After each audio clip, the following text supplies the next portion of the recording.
আসসালামু আলাইকুম। ফালিহাস কিচেনের আজকের ভিডিওতে থাকছে শ্যামার জর্দা তৈরি করার রেসিপিটি। একটা পারফেক্ট শ্যামার জর্দা তৈরি কিভাবে করবেন সেটাই আজকের ভিডিওতে দেখাবো।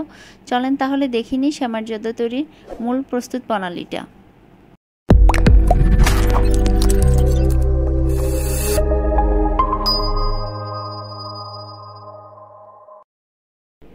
নিয়ে নিয়েছি কুলসুম শ্যামাই। এখানে আপনারা চাইলে অন্য কোনো ব্র্যান্ডের শ্যামাই ইউজ করতে পারেন। যে শ্যামাইটা দিয়ে আমি জর্দাটা তৈরি করব সেটা নিয়ে নিয়েছি। আর শ্যামাইটাকে একটু ভেঙে নিয়েছি জর্দা তৈরির সুবিধার্থে।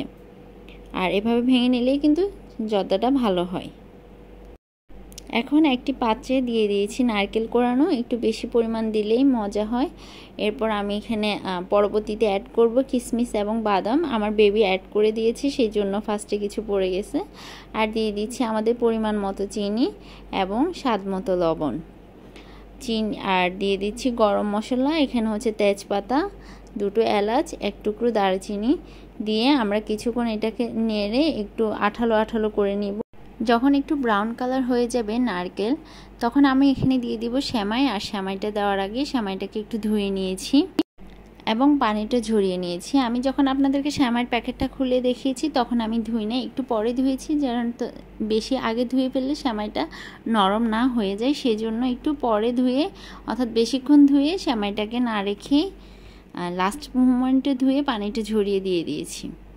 নেক্সটে অ্যাড করেছি বাদাম এবং কিশমিশ। চাইলে আপনারা যে কোনো বাদাম এবং কিশমিশ অ্যাড করতে পারেন এবং একটু নেড়ে চেড়ে যখন দেখবেন আঠালো একটা ভাব হয়ে গেছে, অর্থাৎ একটার সাথে লেগে যাচ্ছে, আবার ঝুরঝুরে ভাবটা থাকতেছে, অর্থাৎ ড্রাই হয়ে একটু নারকেলটা, অর্থাৎ আমরা নারকেল এবং চিনি দিয়ে যে একটা পুর তৈরি করেছি সেটা যখন নুডলসের গায়ে লেগে যাবে তখন বুঝতে হবে যে আমাদের শ্যামার জর্দাটা তৈরি হয়ে গেছে। এবং গরম গরম আপনারা এটাকে সার্ভ করতে পারেন। ঠান্ডা গরম উভয় অবস্থাতে এটা খেতে পারবেন এবং এটাকে চাইলে বক্সে ভরে রেখেও খেতে পারেন এরপর ঈদের দিন। যেহেতু মেহমানের অনেক চাপ থাকে, তাহলে আপনারা চাইলে আগের দিন এটা করে রেখে বক্সে করে রেখে দিয়ে পরদিন আপনারা সার্ভ করতে পারেন।